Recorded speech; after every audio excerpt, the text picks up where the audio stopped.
Now we are starting question number 10. So the question number 10 is the value of resistance in ohms of a batch of 48 resistors. Resistors हमें दिए हुए 48, तो number of observation कितने होंगे यहाँ पर 48, जिनकी हमें रेजिस्टिविटी कितनी दी हुई है, ये कुछ वैल्यूज हमें जो दी हुई है, इसके इन सब ओम्स की रेजिस्टेंस दी हुई है। अब हमें फाइंड क्या करना है, form continuous frequency table, cumulative frequency and percentage frequency हमें फाइंड करनी है। तो इसके लिए हम सबसे पहले वही काम करेंगे, यानी कि एन मालूम करना पड़ेगा, जिस तरह स्टेप 1 स्टेप 2 करके हमने काम किया था क्वेश्चन नंबर 8 और 9 में, उसी तरह करेंगे। देन जब हम टेबल बनाएंगे तो टेबल में क्लास फ्रीक्वेंसी बनाने के बाद, क्लास इंटरवल बनाने के बाद time mark frequency, cumulative frequency और परसेंटेज फ्रीक्वेंसी फाइंड करेंगे। तो स्टार्टिंग फ्रॉम स्टेप वन में क्या था, हमें एन यानी नंबर ऑफ ऑब्जर्वेशन बनानी होती है। तो नंबर ऑफ ऑब्जर्वेशन अगर हम क्वेश्चन नंबर 10 की बात करें तो यहाँ नंबर ऑफ ऑब्जर्वेशन कितनी दी हुई है, 48 रजिस्टर्स की बात हो रही है। तो यहाँ पर नंबर ऑफ ऑब्जर्वेशन कितनी हो गई, 48। तो हम यहाँ पर क्या लिख देंगे, एन इक्वल्स टू 48, क्योंकि नंबर ऑफ ऑब्जर्वेशन यहाँ पर कितनी दी हुई है, 48 रजिस्टर्स की दी हुई है। तो N equals to 48। Now next part में हमें क्या निकालना होता है, स्टेप 2 में के की वैल्यू निकालनी होती है। के की वैल्यू हम किस तरह से निकालते हैं, के इक्वल्स ऐसे आया 1 + 3.22 लॉग एन की जगह पर एन की वैल्यू यानी कि 48। अब के इक्वल्स टू 1 + 3.22 लॉग 48, ये हम फाइंड करेंगे। तो लॉग 48 1.68 आ गया। अब इस log 48 को किससे मल्टीप्लाई करवा देंगे, 3.22 से +1, तो आंसर क्या आ गया हमारा 6.41353। इससे पहले इन सबको मल्टीप्लाई करके जो आंसर आया था वो क्या था, 5.4135 ये था। इसमें जब हमने 1 प्लस करवाया था तो आंसर क्या आया था, 6.4135। तो k इक्वल्स टू 6.4135। इसको हमें राउंड ऑफ करना होता है। राउंड ऑफ आप किस तरह से करते हैं, पॉइंट के बाद वाली वैल्यू देखते हैं। पॉइंट के बाद वाली वैल्यू लेस देन 5 है तो ये 6 ही रहेगा। यहाँ पर एक मिस्टेक फॉर्मूले में 3.322 है, तो 3.322 1 + 3.322 है, तो के 1 + 3.3 यहाँ पर भी आ जाएगा। और जब मैं इसका लॉग को मल्टीप्लाई करेंगे तो आंसर में -5 डिफरेंस आएगा पॉइंट के बाद, उससे कोई फर्क नहीं पड़ेगा, सेम आंसर आएगा 6.4135। इसको राउंड ऑफ करेंगे तो 6 ही आएगा। फिर इसके बाद हमें क्या मालूम करना था, रेंज मालूम करनी होती है। Range maximum value minus minimum value. अगर हम डेटा में देखें, डेटा में मैक्सिमम वैल्यू क्या है, डेटा हमें ये दिया हुआ है ये सारी वैल्यूज, तो डेटा में मैक्सिमम वैल्यू है 23.4। और अगर मिनिमम वैल्यू की बात करें तो मिनिमम वैल्यू यहाँ पर क्या दी हुई है, मिनिमम वैल्यू दी हुई है 20.5। तो इन दोनों को हम माइनस करवाएंगे। यहाँ पर हमने लिख दिया range is equal to maximum value minus minimum value. Maximum value 23.5 थी, 23.4 थी और मिनिमम वैल्यू 20.5 थी। तो हम इनको माइनस करवाएंगे, 23.4 माइनस 20.5, तो ये क्या आया 2.9। तो हम यहाँ पे क्या लिख देंगे, रेंज आया है हमारे पास 2.9। ये रेंज की वैल्यू आ गई। अब अगर हम फोर्थ स्टेप की बात करें तो फोर्थ स्टेप में हमें हाइट मालूम करनी है। तो हाइट हम किस तरह से मालूम करते हैं, 1/10⁻m। अब डेटा हमें यहाँ पे क्योंकि कंटिन्यूस दिया हुआ है यानी डेसिमल फॉर्म में दिया हुआ है, तो इधर हम चेक करते हैं डेसिमल पॉइंट के बाद कितने नंबर्स हैं। तो अगर डेटा में देखें तो हर डेसिमल पॉइंट के बाद एक नंबर है, तो m की वैल्यू कितनी आ जाएगी, 1 आ जाएगी। लास्ट क्वेश्चन में हमें डिस्क्रीट दिया हुआ था, पॉइंट नहीं दिया हुआ था, तो हमने m की जगह पे 0 फिल किया था। लेकिन यहाँ पे पॉइंट के बाद 1 वैल्यू है, यानी हर उसमें 1 वैल्यू है, 0.9, 0.8, 5.8 इस तरह से। तो m की वैल्यू क्या आ जाएगी, 1 आ जाएगी। तो हम इधर क्या लिख देंगे, m इक्वल्स टू 1, h की वैल्यू 1/10, m की जगह पे क्या आ जाएगा 1। रेंज की वैल्यू क्या है, रेंज आई है 2.9 अपॉन k की वैल्यू क्या आई है 6 मल्टीप्लाई बाय 10 की पावर m यानी कि 1। तो अगर हम इसको मजीद सॉल्व करें 1/10 क्या होगा, 0.1 आ जाएगा। 1 डिवाइडेड बाय 10 0.1 आ गया। अब इस 0 पॉइंट को हम यहाँ पर लिख देंगे, 0.1 आया है। 2.9 को डिवाइड करवाएंगे 6 से, 2.9 को जब 6 से डिवाइड करवाएंगे 2.9 डिवाइडेड बाय 6, तो आंसर आया है 0.4333 0.4333 मल्टीप्लाई बाय 10 की पावर 1 तो 10 की पावर 1 जो है 10 ही होती है, तो ये ऐसे ही आ जाएगी। तो 0.43 को हमने 10 से मल्टीप्लाई करवाना है, 10 से मल्टीप्लाई करवाया, आंसर आ गया 4.333, 4.833 है ये, सॉरी।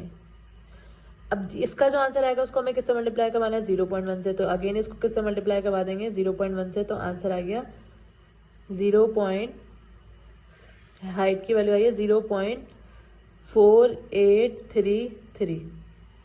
अब इसको अगर हम राउंड ऑफ करें तो राउंड ऑफ किस तरह से करेंगे, पॉइंट के बाद डेसिमल के बाद 4 है, 4 के बाद हम देखेंगे 8। जब भी डेसिमल पॉइंट में इस तरह से हाइट आएगी तो हम पॉइंट के बाद सेकंड नंबर देखेंगे, यानी 4 को देखेंगे। 4 के बाद अगर पॉइंट से 5 से बड़ा नंबर आता है तो हम इसको किस तरह से सॉल्व कर देंगे, 5 आ जाएगा यहाँ पर। 1 डेसिमल पॉइंट पे इसको राउंड ऑफ करेंगे। देन इसके बाद हमें क्या करना होता है, डिफरेंस निकालना होता है। तो डिफरेंस हम किस तरह से निकालेंगे, d = 1/10 की पावर m की पावर 1 यानी कि 1, d = 1/10 आ जाएगा। और 1/10 को जब हम डिवाइड करेंगे तो answer will be 0.1। Then 5th step के बाद 6th step, which is lower class limit. तो लोअर क्लास लिमिट यानी जो हमें पूरी ऑब्जर्वेशन दी हुई है उनमें सबसे ज़्यादा लोअर स्मॉल वैल्यू क्या है। तो सबसे स्मॉल वैल्यू हमने अभी मिनिमम वैल्यू निकाली थी 20.5। तो हमने यहाँ पे क्या मेंशन कर दिया कि 20.5 जो है वो लोअर क्लास लिमिट है, यानी यहाँ से लिमिट स्टार्ट होगी। अब इसके बाद हम 20.5 में प्लस 0.5 करेंगे तो 21 बनेगा, और 21 में से माइनस करेंगे 0.1 तो इधर आ जाएगा 20.9। कैलकुलेटर में कैलकुलेट कर लेते हैं एक दफ़ा। 20.5 प्लस 0.5 माइनस 0.1, तो ये क्या आ गया 20.9। तो ये क्या आ गई अपर क्लास बाउंड्री हमारी, अपर क्लास लिमिट। अब हमें क्या करना है, क्लास लिमिट्स बनानी है, यहाँ पर टैली मार्क लगाने हैं, फ्रीक्वेंसी और कम्युनिटी फ्रीक्वेंसी और परसेंटेज फ्रीक्वेंसी, इन सबका कॉलम बना चुके हैं मैं। अब हम क्लास लिमिट स्टार्ट करते हैं। तो जो हमारी फर्स्ट क्लास आएगी उसकी लोअर लिमिट क्या है 20.5 और अपर लिमिट क्या है, अपर क्लास लिमिट 20.9। तो अगर हम इन दोनों में डिफरेंस देखें तो 0.5 के बाद कितना डिफरेंस आएगा, 20.5 के बाद इसमें 20.5 भी काउंट होगा तो 20.5, 20.6, 20.7, 20.8, 20.9। तो 1, 2, 3, 4, 5, 0.5 का डिफरेंस आया। जबकि अगर हम हाइट देखें तो हाइट का डिफरेंस, हाइट भी हमें यही आई थी, हमारी यही आई थी 0.5। तो यानी हमें डिफरेंस कितना रखना है दोनों क्लास लिमिट में, अपर क्लास लिमिट में और लोअर क्लास लिमिट में 20.5 का डिफरेंस रखना है। तो पहली क्लास लिमिट तो यहाँ पर बना ली हमने 20.5 और 20.9। अब 20.9 के बाद क्या आएगा 21.0, और इसकी अगर हम 0.0 से आगे जाएँ 0.1, 0.2, 0.3, 0.4 तक चला जाएगा 21.4। इसके बाद 21.5, 0.5 के बाद 0.6, 0.5, 0.6, 0.7, 0.8 और 0.9 तक आ जाएगा यहाँ पर। तो 21.9, 5 टोटल 0.5 का डिफरेंस रखना है हमें। उस 0.5 में हम इसको भी काउंट करेंगे और इसको भी काउंट करेंगे, यानी इन दोनों के बीच में 3 नंबर 0.5, 0.6, 0.7, 0.8, 0.9 ये आ गया। देन 21.9 के बाद क्या आ जाएगा 22.0, 22.0, 22.1, 22.2, 22.3, 22.4, तो 22.4 आ गया। देन इसके बाद 22.5, 22.5, 22.6, 0.7, 0.8, 0.9, तो देखिए आ जाएगा 22.9। अब क्योंकि हम ये लास्ट लिमिट कहाँ पे बनाते हैं, जहाँ हमारी मैक्सिमम वैल्यू खत्म होती है, तो हमारी मैक्सिमम वैल्यू 23.4 थी, यानी अभी आगे और क्लासेस बनानी है। तो 22.9 के बाद क्या आ जाएगा 23.0, 23.0, 0.1, 0.2, 0.3, 0.4, तो 23.4 पर आकर यहाँ पे ख़त्म हो जाएगा, क्योंकि हमारी मैक्सिमम वैल्यू क्या थी 23.4, तो यहाँ पर ख़त्म हो जाएगा। अब हम क्या करेंगे, टैली मार्क लगाना स्टार्ट करेंगे बुक से। तो अगर हम टैली मार्क देखें डेटा में, सबसे पहले क्या है 20.5 और 20.9 तक के मार्क करना है। तो 20.5 से 29 के दरमियान के नंबर जो है वो हम सर्कल कर लेते हैं। 20.5 से 20.9, 20.5, 20.7, और 20.9, ये 3 मार्क्स आ रहे हैं इन दोनों के, इन दो लिमिट के दरमियान। तो हम इधर टैली मार्क कितने लगा देंगे, 3 टैली मार्क हम यहाँ पर लगा देंगे, 1 2 3। अब इसके बाद 21.0 से सेकेंड क्लास के 21.0 से 21.4 तक, तो 21.0 से 21.4 तक जितने भी मार्क आएंगे वो मैं मार्क कर लेती हूँ। ये सारे इसी तरह हम मार्क करेंगे फाइंड कर हमने इस तरह लिमिट को यूज़ करते हुए ये सारे टैली मार्क्स लगा लिए। टैली मार्क्स 20.5 से 20.9 तक 3 है, देन 10, फिर 11, 13, 9 और 2। ये बुक में इसी तरह फाइंड करना है और टैली मार्क फाइंड करना है। देन इसके बाद कम्युलेटिव फ्रीक्वेंसी फाइंड करनी है। कम्युलेटिव फ्रीक्वेंसी हम किस तरह से फाइंड करते हैं, कम्युलेटिव फ्रीक्वेंसी और रिलेटिव फ्रीक्वेंसी दोनों अलग अलग डिफरेंस है दोनों में। हम कम्युलेटिव फ्रीक्वेंसी किस तरह से फाइंड करते हैं, हम कम्युलेटिव फ्रीक्वेंसी जो फर्स्ट वाली होती है वो हम ऐसे ही लिखते हैं, यानी फ्रीक्वेंसी जो फर्स्ट वाली होती है वो ऐसे ही लिखते हैं। उसके बाद फर्स्ट वाली में सेकंड वाली फ्रीक्वेंसी को ऐड करवा देते हैं, यानी 3 + 10 = 13। अब ये जो 13 है उसको हम यहाँ पर लिखेंगे, उसमें ऐड करवा देंगे 11। 13 + 11 = 24। अब 24 यहाँ पर लिखेंगे, उसमें क्या ऐड करवा देंगे, 13। तो 24 में जब हम 13 ऐड करेंगे तो 37 आ जाएगा। अब इसी तरह 37 में क्या ऐड करवाएंगे, 9, तो 37 + 9 आ जाएगा 46। इसके बाद 46 + 2 = इन दोनों का ऐड करवाएंगे तो क्या आ जाएगा, 48। देन इसके बाद हमें परसेंटेज फ्रीक्वेंसी निकालनी है। तो परसेंटेज फ्रीक्वेंसी हम किस तरह से निकालते हैं, परसेंटेज फ्रीक्वेंसी के लिए हम सबसे पहले यहाँ पर 3 यानी जो फ्रीक्वेंसी लिखी है वो लिखेंगे। देन इसके बाद हम डिवाइड करवाएंगे टोटल फ्रीक्वेंसी से। अगर हम इन सबका सम लें तो सबका सम आएगा 48। तो इसके सम से डिवाइड करवाएंगे और मल्टीप्लाई करवा देंगे 100 से। तो हमें क्या करना है, 3 / 48 × 100, 3 / 48 × 100। तो ये क्या आ गया, 6.25। तो फर्स्ट परसेंटेज फ्रीक्वेंसी जो आई है वो हमारी क्या आई है, 6.25। देन इसके बाद नेक्स्ट क्या है, फ्रीक्वेंसी 10 है, तो 10 / 48 × 100, यानी 48 सम टोटल सम से ही डिवाइड होगी और मल्टीप्लाई हमेशा, क्योंकि परसेंटेज फ्रीक्वेंसी 100 से करेंगे। तो 10 / 48 × 100 क्या आ गया, 20.83। तो हम यहाँ पे क्या लिख देंगे, 20.83। देन इसके बाद थर्ड के लिए वर्क करेंगे। थर्ड क्या है, थर्ड है 11, फ्रीक्वेंसी हमारी थर्ड 11 है, डिवाइड करवाएंगे 48 से, मल्टीप्लाई बाय 100। तो 11 / 48 मल्टीप्लाई बाय 100। पहले हमेशा डिवाइड का आंसर लेकर आएंगे, देन मल्टीप्लाई करवाएंगे 100 से। तो क्या आ गया, ये 22.91। देन इसके बाद 13 है, तो 13 को डिवाइड करवाएंगे सबसे पहले 48 से, देन मल्टीप्लाई करवा देंगे 100 से। तो 13 / 48 मल्टीप्लाई बाय 100, तो ये आ गया 27.083। देन इसके बाद क्या है, फ्रीक्वेंसी 9, तो 9 / 48 मल्टीप्लाई बाय 100। तो 9 / 48 मल्टीप्लाई बाय 100, ये क्या आ गया, 18.75। देन इसके बाद 2 है, तो 2 / 48 मल्टीप्लाई बाय 100। तो 2 / 48, ये क्या आ गया, 4.166।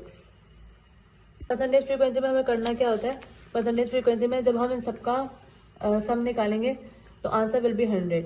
अगर 100 आ गया तो दैट मीन आपकी परसेंटेज फ्रीक्वेंसी सही आई है।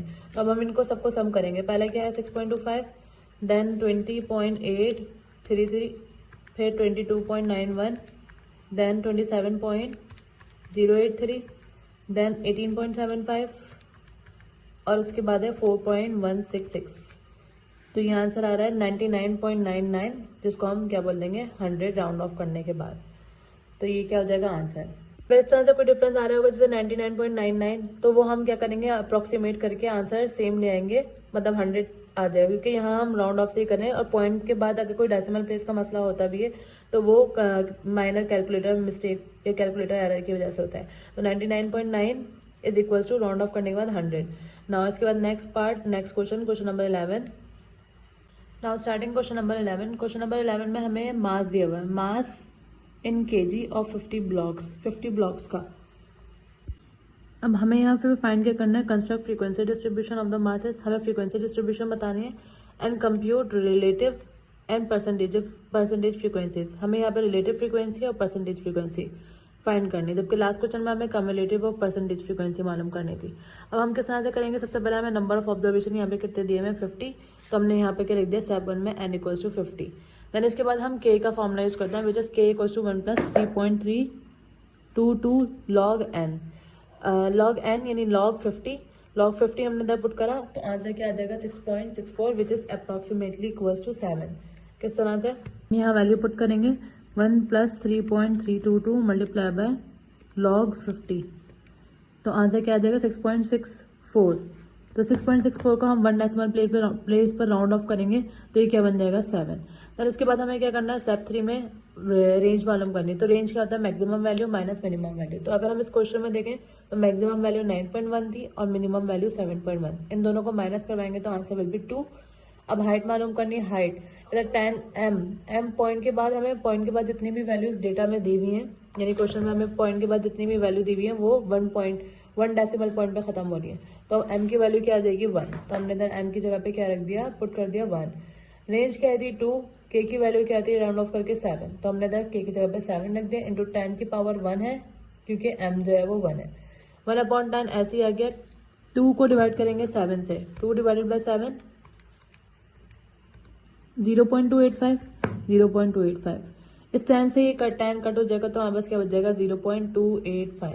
अब अगर हम इसको 1 डेसिमल प्लेस पर राउंड ऑफ करें तो 2 8 है तो 1 डेसिमल प्लेस यानी 2 के बाद 5 8 है, 8 क्योंकि ग्रेटर देन 5 होता है तो ये क्या हो जाएगा 3 हो जाएगा, तो 0.3 हो गया। देन इसके बाद हम डी डिफरेंस का फॉर्मूला लिखेंगे विच इज 1/10 की पावर m।